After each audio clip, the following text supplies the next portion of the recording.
Hello everyone, नमस्कार। मैं रवि जोशी और आपका स्वागत है आरजे की पोइट्री में।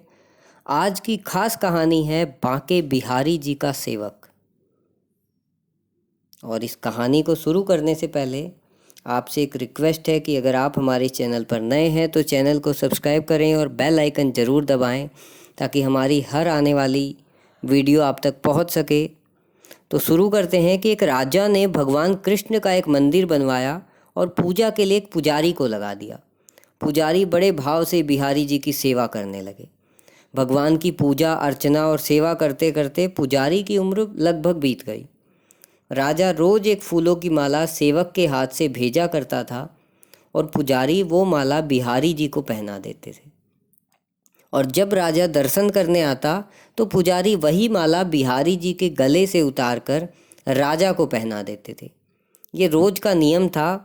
एक दिन राजा किसी वजह से मंदिर नहीं जा सका तो उसने एक सेवक से कहा कि माला लेकर मंदिर जाओ और पुजारी से कहना कि आज मैं नहीं आ पाऊँगा। सेवक ने जाकर माला पुजारी को दे दी और बता दिया कि आज महाराज का इंतज़ार ना करें। सेवक वापस आ गया और पुजारी ने माला बिहारी जी को पहना दी। फिर पुजारी को विचार आया कि आज तक मैं अपनी बिहारी जी की चढ़ी माला राजा को ही पहनाता रहा, कभी ये सौभाग्य मुझे नहीं मिला।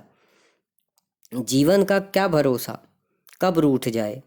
आज मेरे प्रभु ने मुझ पर बड़ी कृपा की है। राजा आज आएंगे नहीं तो क्यों ना माला मैं पहन लूं। ये सोचकर पुजारी ने बिहारी जी के गले से माला उतारकर स्वयं पहन ली।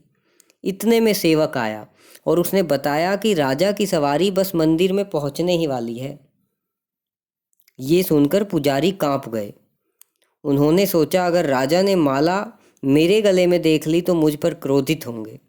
इस भय से उन्होंने अपने गले से माला उतारकर बिहारी जी को फिर से पहना दी। और जैसे ही राजा दर्शन को आया तो पुजारी ने नियम के अनुसार फिर से वो माला उतारकर राजा के गले में पहना दी। माला पहना रहे थे कि तभी राजा को माला में एक सफ़ेद बाल दिखा। राजा को सारा माजरा समझ आ गया कि पुजारी ने माला स्वयं पहन ली थी और फिर निकालकर वापस डाल दी होगी। पुजारी ऐसा छल करता है, ये सोचकर राजा को बहुत गुस्सा आया।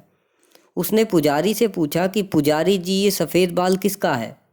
अब पुजारी को लगा कि अगर सच बोलता हूँ तो राजा दंड देंगे, इसीलिए जान छुड़ाने के लिए पुजारी जी ने कहा कि महाराज ये सफ़ेद बाल तो बिहारी जी का है। अब तो राजा गुस्से से आग बबूला हो गया कि ये पुजारी झूठ पर झूठ बोले जा रहा है। भला बिहारी जी के बाल भी कहीं सफ़ेद होते हैं। राजा ने कहा पुजारी, अगर ये सफ़ेद बाल बिहारी जी का है तो सुबह श्रृंगार के समय मैं आऊँगा और देखूँगा कि बिहारी जी के बाल सफ़ेद हैं या काले। और अगर बिहारी जी के बाल काले निकले तो आपको फांसी हो जाएगी। राजा हुक्म सुनाकर चला गया। अब पुजारी रोते हुए बिहारी जी से विनती करने लगे कि प्रभु, मैं जानता हूँ कि आपके सम्मुख मैंने झूठ बोलने का अपराध किया है। अपने गले में डाली माला पुनः आपको पहना दी। आपकी सेवा करते करते वृद्ध हो गया। ये लालसा ही रही कि कभी आपको चढ़ी माला पहनने का सौभाग्य मिले। इसी लोभ में ये अपराध हुआ। मेरे ठाकुर जी, पहली बार ये लोभ हुआ और ऐसी विपत्ति आ पड़ी है। मेरे नाथ, अब नहीं होगा ऐसा अपराध। अब आप ही बचाइए वरना कल सुबह मुझे फांसी चढ़ा दिया जाएगा। पुजारी सारी रात रोते रहे। सुबह होते ही राजा मंदिर में आ गया। उसने कहा कि आज प्रभु का श्रृंगार वह स्वयं करेगा। इतना कहकर राजा ने जैसे ही मुकुट हटाया तो हैरान हो गया, क्योंकि बिहारी जी के सारे बाल सफ़ेद थे। राजा को लगा कि पुजारी ने जान बचाने के लिए बिहारी जी के बाल रंग दिए होंगे। गुस्से से तमतमाते हुए बाल की जांच करनी चाहिए, बाल असली है या नकली। ये समझने के लिए उसने जैसे ही बिहारी जी के बाल तोड़े, बिहारी जी के सर से खून की धार बहने लगी। राजा ने प्रभु के चरण पकड़ लिए और क्षमा मांगने लगे। बिहारी जी की मूर्ति से आवाज़ आई कि राजा, तुमने आज तक मुझे केवल मूर्ति ही समझा, इसीलिए आज से मैं तुम्हारे लिए मूर्ति ही हूँ। पुजारी जी मुझे साक्षात भगवान समझते हैं। उनकी श्रद्धा की लाज रखने के लिए आज मुझे बाल सफ़ेद करने पड़े और रक्त की धार भी बहानी पड़ी तुझे समझाने के लिए। इसीलिए कहा गया है कि मानो तो भगवान और ना मानो तो पत्थर। अगर श्रद्धा हो तो उन्हीं पत्थरों में भगवान सप्राण होकर भक्त से मिलने आएंगे।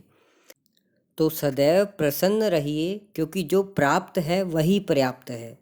धन्यवाद दोस्तों। कैसी लगी स्टोरी कमेंट करके बताएं। वीडियो को लाइक करें, शेयर करें और अपने सभी मित्रजनों और व प्रियजनों को शेयर करें। मिलते हैं नेक्स्ट वीडियो में, तब तक के लिए धन्यवाद।